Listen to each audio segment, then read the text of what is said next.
दो, इंसाफ दो, इंसाफ दो, बहन को इंसाफ दो, इंसाफ दो, इंसाफ दो, डॉक्टर मोमिता के कातिलों को फांसी दो, फांसी दो, फांसी दो, डॉक्टर मोमिता के कातिलों को फांसी दो, फांसी दो, फांसी दो। We want जस्टिस, फांसी दो, फांसी दो, हथियारों को फांसी दो, फांसी दो, फांसी दो। हथियारों को फांसी दो।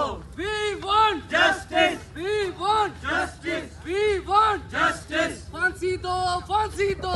हथियारों को फांसी दो। डॉक्टर मोमिता के हथियारों को फांसी दो, फांसी दो, डॉक्टर मोमिता के हथियारों को फांसी दो, फांसी दो, डॉक्टर मोमिता के हथियारों को फांसी दो, फांसी दो। न्याय दो, न्याय दो, मोमिता डॉक्टर को न्याय दो, न्याय दो, न्याय दो, हथियारों को न्याय दो। We want justice, we want justice, We want justice, We want justice, We want justice, We want justice, We want justice, We want justice, We want justice. Doctor Momita को इंसाफ दो, इंसाफ दो, इंसाफ दो, डॉक्टर मोमिता को इंसाफ दो, इंसाफ दो, इंसाफ दो, डॉक्टर मोमिता को इंसाफ दो, इंसाफ दो, इंसाफ दो। कातिलों को फांसी दो, फांसी दो, फांसी दो, कातिलों को फांसी दो, फांसी दो,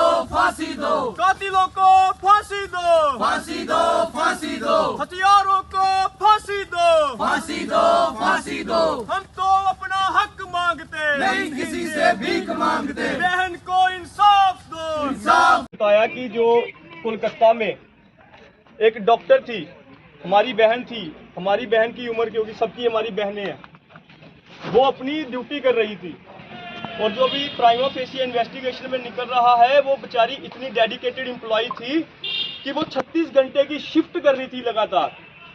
आप हिसाब लगाओगे वो 36 घंटे इंसान ड्यूटी कर रहा है, वो किस प्रकार का वो इंसान होगा, किस प्रकार की उसकी शख्सियत होगी। और उस लड़की को निर्ममता के साथ एक हैवान ने, मैं कहना चाहूँगा कि मैं भी एक लड़का हूँ, लेकिन ऐसे दरिंदों की समाज में कोई जगह नहीं होनी चाहिए। हम सबको ये सोचना चाहिए। हम ये तो कहते हैं कि लड़की ने छोटे कपड़े पहने थे इसलिए किसी की नज़र खराब हो गई। हमारी नज़रें ठीक हो तो हम लोग उसको अपनी बहन की तरह देखेंगे। हम कब तक इन कुप्रथाओं में देखते रहेंगे? आज 12 साल हो गए निर्भया के निर्मम हत्याकांड को। आज भी हमारा देश वही है जहाँ पे हम पहले थे। पहले भी मोमबत्तियां लगाते थे और आज भी मोमबत्तियां लगा रहे हैं। हम यहाँ से डिमांड करते हैं, डॉक्टर एक भगवान का रूप होता है और डॉक्टरों के साथ अगर ऐसी बर्बरता हो रही है हॉस्पिटल में, तो आप बताइए हमारी सोसाइटी किस तरफ जा रही है। ये हम सबको सोचना पड़ेगा। हमें अपने, कहते हैं कि चैरिटी बिगिंस एट होम। हमें अगर समाज में बदलाव लाना है तो हमें पहले अपने आप में लाना पड़ेगा।